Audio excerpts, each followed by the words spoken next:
Hey guys, welcome back to this channel. Hope you have a wonderful day, night, evening. I don't know where you are in the world, but we're recording at night. Yes, with this really bright light in my eye. If you guys are new to this channel, we usually talk about money, and that's what we're going to be doing right now. I know, is there any day we don't talk about money? Oh, like yeah. personally, we always talk about money. When we go to bed, we talk about money. When we have a meal, we talk about money. When we're in the car, we talk about money. Yeah. Are we that crazy? Is there any couple Maybe. like that too? I don't know about any other couple out there. I don't know what you guys talk about. I mean, we don't watch TV, but we're looking at our future, what it look like. We do all these like cash flow plan every 2 weeks, end of month. Not really budget, but how's our money going? We have these. What's the like our goal? Financial goal. In what? In short term, long term, 3-year plan, 10-year plan. Minimum. So. But I work harder like this compared than when I was working full time for someone. I felt like right? If you don't do this, you felt like you're going nowhere. It's like you're going aimlessly.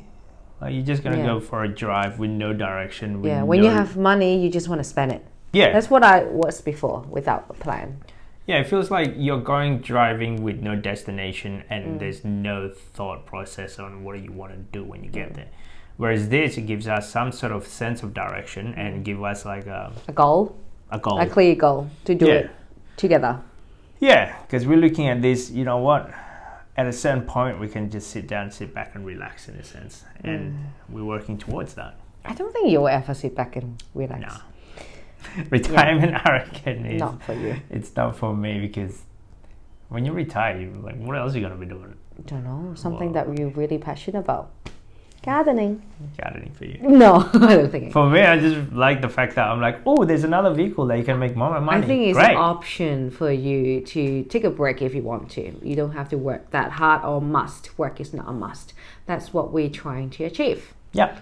Anyway, today's topic. Today's topic, on the other hand, this is what is it? 3 ways, 4 ways, 3 ways. Yeah, 3 ways to use your tax refund. Why are we talking about that? Tax return time. End of financial year. Yeah. Right now.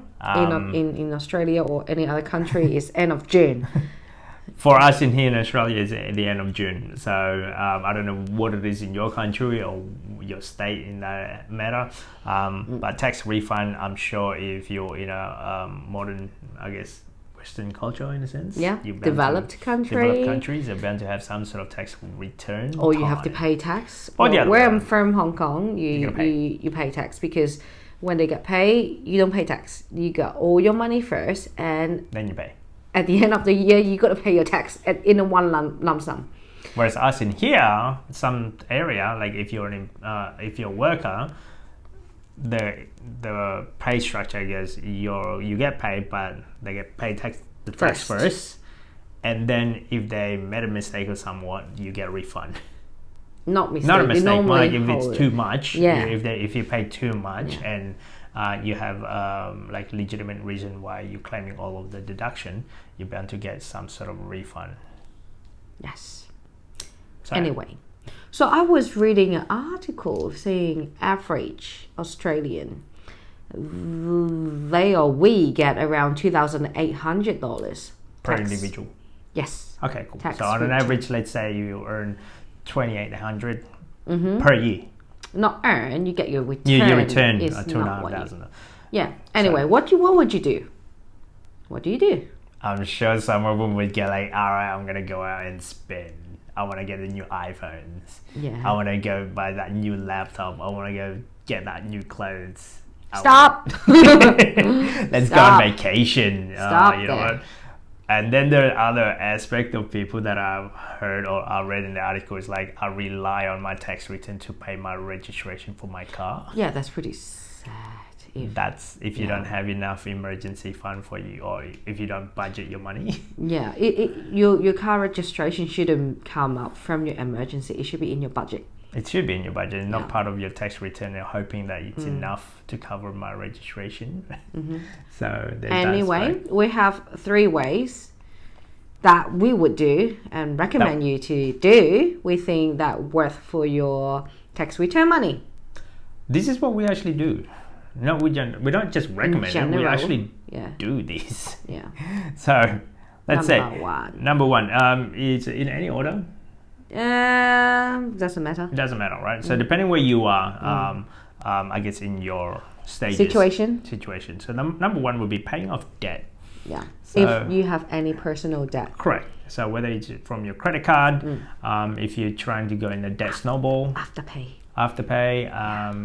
Consumer afterpay, not good. Buying afterpay share.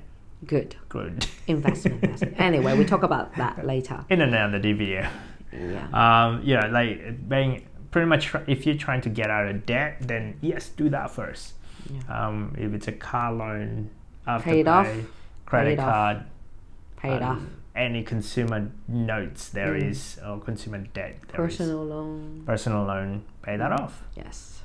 So because our philosophy, pay off the debt first. Yeah. Personal loan. You don't want any loan. You have any extra money, pay it off. The quicker, the better. Downsize your car if you need to pay, a car. We did it. Yeah, we did it. Yeah, we sold the car, and then realized to ourselves, what am I doing? Love that car. Yeah, you were so emotionally attached with that car. And now it's like, it's a car. Like, God. I'm sure, look, I don't know if it's a guy thing or not, but yeah, we have to do that in order for us to be, I guess, we were not paying off the debt. It's only because the car sitting there is a nice car. The longer I keep it, the less value it would be when we're trying to sell it. So just sell it. Yeah. For me, just sell it. No, don't care. But that become a golden goose. What is it?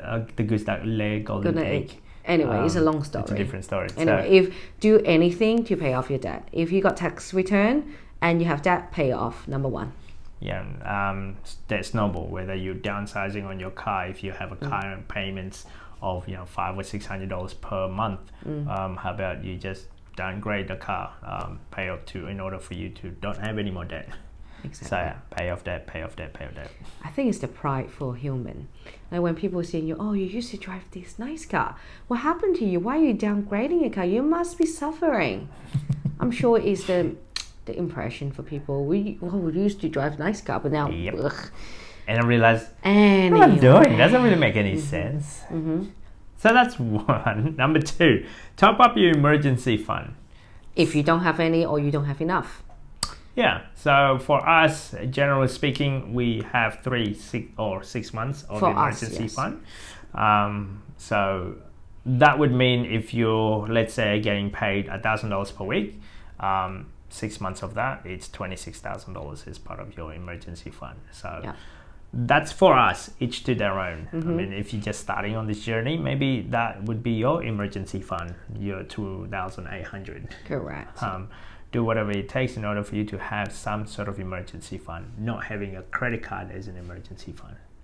Yeah, I don't know if I told you this, but you told I remember me. You haven't told them. I remember, what was it? I had a credit card and then I was canceling the credit card because we don't use them anymore. The lady that was on the phone, you can keep it because it's a 0% interest and they're trying to convince me to keep it. I guess maybe it's for an emergency. And in the back of my mind, it's like, that's what emergency fund are for, not a credit card as an emergency fund. So I was like, no, thank you, but no thanks. So never regret it as soon as I did that. Yeah. So yeah, I know. We don't need any credit card. We just no. And well, I think you're trying to convince me for a long time to get rid of that credit card we have as well. Yep. It took a while, but it worked. The next one would be, as soon as you top up your emergency fund, plan for the future. And invest. So either, for us in here would be superannuation. Yeah. If you're in Australia, maybe top it up for your superannuation. That way, the old you will thank you later because the young you invested really early and don't take it out until you become old. I'm amazed that you're saying it. I tried to convince you for so long to get super, Yep. and you did not want to talk about super for God knows how many years. Nope. It took me a while to Didn't figure care. it out. Didn't care. at Like that I time. didn't want to, have a super. Is probably one of those things that is very far away in the distant future that I can't really see myself in there. Then after looking at all of these old people and realizing that they don't have enough money in the super, after reading a lot of articles, going through a lot of media, it's kind of scary. It's kind of scary. Imagine like if the current plan doesn't work out, whatever plan we have doesn't work out. So I don't, We have paid all these kids' school fee, excursion, whatever fee, Mm-hmm. and then our plan not working out. We don't have super. What are we going to do? if you guys, That's why super is our plan B. That's what I say. well, that's like plan Z. Yeah, well, but the thing is, we're self-employed. We're still putting money in there. Yeah, You shouldn't have any excuse not to top up your super. yeah, especially No excuse. He's been paying so far. So like for me, it's like, okay, then we've got all this micro investment. You've seen it in our videos, from Raiz, Spaceship, Comsec Pocket, 9 different of Comsec Pocket. We haven't even added the property side that we have. So those are, I guess, a lot of different avenues that we have. And then this is just in case if all of them wiped out, all of them. Yeah. Chance is slim, but Yeah, I know, well, just it's in good case. to have some bonus money when you're getting old. You just Correct. want to get on a cruise. Exactly. It's like, That's oh, my okay, dream. this is great. It's an extra money. Like, Yeah. great. We don't need it, but hey, I like free money. It's I like not free money. It's, no. it's I like free long-term. money because it's in the sense of it is a long term, but it's got a It's compound like interest. a bonus. You put it aside, and you forget about that. Well, if you've worked full time, I think we mentioned it.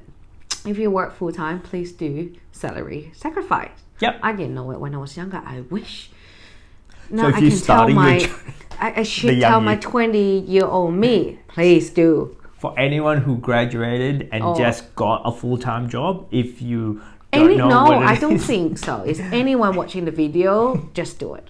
So, salary sacrifice, what Yeah. it means is, for a simple format, is you put like after tax dollar. No, it's before tax before for the tax, company. okay. Yes. Tomorrow, the Australian government going to increase the super from 9.5 to 10%. So generous. But if you do salary sacrifice, whatever you pay 15% for your super instead of 10%. And then whatever left money after tax is yours. Yeah. So you will get less money, but the future you will thank you. Yeah, because you're putting an extra more. Wait. Earlier we did a calculation, right? Yeah. At the beginning of the video, we said average Australian will get 2,800 per year, right? Per year. Let's say per year. I didn't do this per year, right? Yeah. Per year. And then Every year. So I'm doing it once a year. once a year. So let's say, for 30 years. yeah. So let's say each year you get 2,800 dollars with a 10% return for 30 years. This is based on, let's say, whatever investment vehicle you got, yeah? So Let's say whether 10%. it's your superannuation, if they provide you a 10% return per year. Yeah. Some super probably don't, some people probably excel that, but we're just using it as an average point of a 10% per year. Yeah. And your typical working years is about 30 years, we work it out. Let's say you started on your 20s, hopefully. Yeah. 50. Yeah. Anyway, let's this say is, this 30 is when years. when you're looking at being serious, because I didn't start being serious until now. Okay. Yeah. So Anyway, so if you put this in super, in other investment vehicles or whatever, generate 10% for 30 years, 2,800 at the beginning and 2,800 each single year for 30 years. That's the number you get. $500,000. Do you want it? Do you want it? I want it. $500,000. Pretty good, right? That's one of the plan. understanding compound interest, how it works, because the earlier you can do this, the longer that it has the time to grow. And the effect is The bigger. snowball effect that comes with it. $500,000 probably not a lot for some, but hey, that's $500,000 more Yeah. than what you would have earned, whatever it is, if you're gonna spend it on instead You know what I mean? Well, an average in Australia, when we retire, I don't know how much is for the men, but average for women is around $200,000. So this 2,800 can save our lives. More than average, Yes. in a sense. Yes. If we get that wrong, hey, that's more money than when you retire compared to what you have now. If you don't even put it on your, let's say, retirement plan in whatever case. I mean, in the US, it's 401k in his superannuation guarantee super or something like that. Yes. So that's our tips, guys. Yes. What should you do with your Tax return money? If it's not superannuation, then maybe try Raiz, try Spaceship, try Comsec. Try anything. that you know. Try anything that can produce you about 10% return, because that's what it's producing you based on our numbers, the compound interest numbers. Yeah. That's what it looked like over 30 years. That's right. So Hope it helps. don't forget to subscribe, comment. See you next time. Bye.